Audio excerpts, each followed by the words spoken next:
The Nintendo Switch 2 is greedy. But it's not just greedy. It is, without a doubt, the greediest console in video game history. And look, I'm not just slapping that word on Nintendo's new console to farm outrage. I'm not just talking out of my shiny metal butt here. I mean it.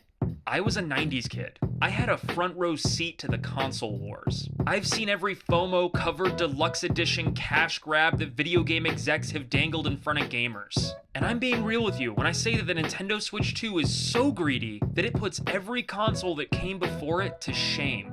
That's right, man. This shit is greedier than $70 cardboard, a mountain of shovelware, broken games, useless phone apps we're expected to pay for, or any other anti-consumer nonsense you might be thinking of.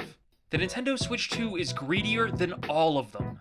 At a time when many people are struggling to just get by, constant layoffs, and an uncertain global economy, that's when Japan's richest company decided, yeah, let's sell this basic plastic dock for $120 US. Better yet, let's have them manufactured in Vietnam instead of China, because we can pay even less for the labor. The public won't know the difference, and besides, they'll pay whatever we ask because we're Nintendo. We wouldn't sell defective, overpriced hardware. No way!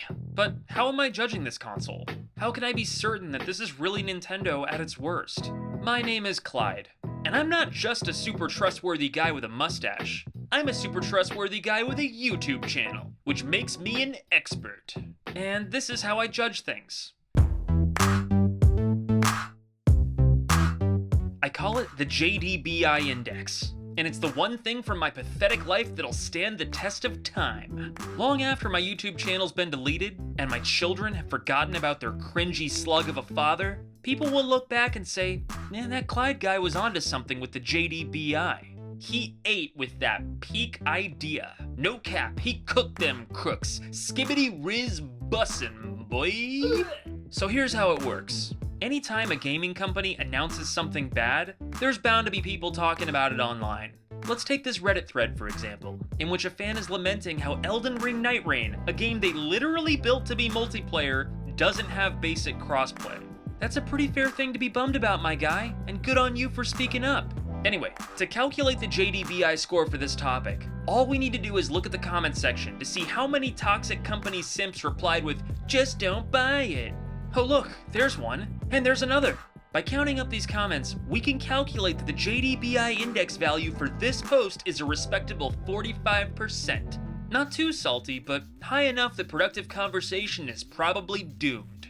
And if you're wondering, Clyde, why is this phrase so important? Why did you choose just don't buy it as an indicator of an audience's salt levels? Well, it all comes down to the language. And that's because just don't buy it isn't just a nasty way to dismiss someone. It also communicates something else. A hidden subtext, if you will. With this phrase, the person's also saying, I thoroughly agree with how the company is treating you. So much so that I'm willing to ridicule random strangers on the internet about it. I'm a nasty human. And I hope that Miyamoto comes to my house and spanks my wife right on the... But now that you understand my very scientific grading system, it's time we talk about the Switch 2. When it comes to demo software, up until recently the bar has been pretty low. Do you know how many hours I spent making Miis that looked like celebrities? Good God, I'm so lonely.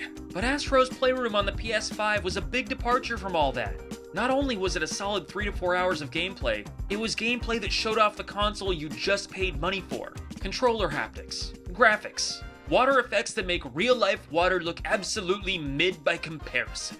It's not surprising that it was celebrated so much that it led to a full game that brought home Game of the Year. Good on you, little robot guy. Your free game gave a lot of families happy memories. Now, let's compare that to what Nintendo's done with the Switch 2. With their new console, Nintendo is giving us the privilege of paying them $10 to learn where the magnets in our controllers are. And the best part is that the whole thing is narrated by either ChatGPT or a very, very bored human. I'll let you decide. The Joy-Con 2 controllers attach to the system with magnets. And those magnets are inside the system. And you can be certain that in any online forum where this was being discussed, there was a barrage of nasty gremlins screeching, just don't buy it, eh. Well yeah, I definitely won't be buying it, but we should at least be able to call out the decision to charge for this, right? Fans should be able to talk amongst themselves about concerning trends in the industry.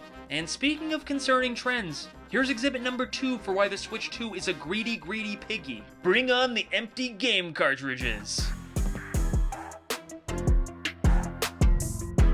Look, I'm a big lover of physical media, and not just because I like the phrase big lover. Physical media just slaps, man. It's the bee's knees. And not just those sweet vent fumes. No, I'm talking about the cartridges, the discs. Being able to lend games to friends back in the day wasn't just a choice. It was a certified blood bond. And Jason, you still owe me back my copy of Final Fantasy Tactics. Don't think I haven't forgotten. I have a very particular set of skills, and just like Miyamoto, I will find you and I will spank your wife right on the butt. With Nintendo's new console, they've made the announcement that select third-party games won't actually have the games on the cartridge, just an access card, and you'll have to download it from their eShop instead. If that wasn't already enough hoops to jump through, keep in mind the console now uses micro SD express storage, which means that all of our standard SD cards, you know, the ones we use for every other product, including the original Nintendo Switch, can't store games on the new console. They can store photos and videos, but not games. For those, you've got to buy a new SD card. Just, you know, not from Nintendo, because most of those cards don't have any storage for some reason. Are you seeing how rigged this situation is? It has all the risks of owning a normal cartridge, but with none of the benefits. Keep in mind, you have to insert these key cartridges to be able to play the games, so if you lose it, you're SOL. So we're basically paying for a digital copy, but we're expected to keep these empty key cartridges lying around. But unlike owning an actual copy of the game, if you lose your cart, good luck getting Nintendo support to send you another one. I'm not the biggest fan of owning licenses from digital storefronts, but at least there you always get to re-download your game as many times as you want without having to prove you bought it 5 years ago.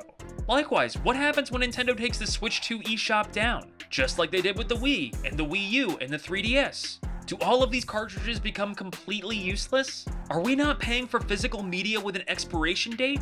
How people are making excuses for this is beyond me. These empty cartridges cost Nintendo next to nothing. They promise us next to nothing. And they don't really count as owning our games in any meaningful capacity. This system just objectively sucks. And the only party it benefits is Nintendo, who somehow is paying less than they ever have before to sell us quote-unquote physical media. Yippee! But I can hear you on the other side of the screen going, Clyde, what about the price of these games? Surely that's an area where Nintendo is improving, right? Are you joking? What is he doing here? Why is Miyamoto in this house? That's it, I'm done with you, Shelly. We're done! Look, everybody knows Nintendo made a killing on the Switch. And by that, I mean they killed Mortal Kombat 1's graphics so bad that they traumatized a generation. But they also sold a lot of games. And for many of those titles, if you want to play them on the new hardware and actually, you know, take advantage of the hardware you just paid $450 for, well, you have to pay them even more money for those extra FPS. Good God, this is so greedy. Can you imagine if you bought a Steam Deck and Valve tried to nickel and dime you to upscale the games you already own? I don't care what company set this precedent. I think it's a load of bunk, tukey, bussin' garbage, and I don't like it. I don't like that Nintendo is capitalizing on it to make even more of a buck on us. Nintendo has a 15 trillion yen market cap. They don't need to scrape us dry again and again to make a profit, but they choose to. And if you think this is okay because it's just the way it is, well, then I've got bad news for you. It's only gonna get worse, and you're adding gasoline to the fire.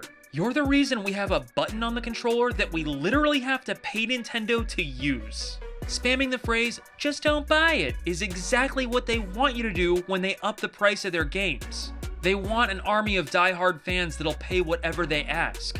They're ready to double dip, triple dip on their fans. And if you're cheering for it, you're hurting the rest of us. Likewise, I'm not sitting here with an ultimatum for you. I'm not Morpheus in the Matrix saying, take the red pill and hate Nintendo, or take the blue pill and Miyamoto comes to your house. No man, we're adults here. We can love Nintendo's games, but also call out that they're being greedy. It's okay to love a company's creations, but still be critical of them. I'm not buying this console, but it's not because 1,000 people on the internet told me to. It's not because I don't love Nintendo games. It's because I can't co-sign on how they're squeezing people, the precedent that they're setting for the industry. On November 19th, 2009, I walked into a movie theater to see a film that would change my life forever, the Twilight Saga, New Moon.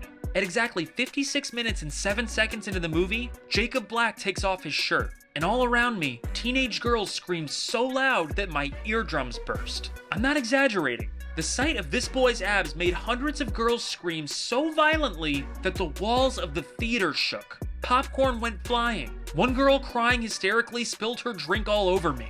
But in that moment, in that cacophony of hormones and lust and confusion, I realized something profound. Nintendo's a greedy pig and they're not your friend. Bussin'.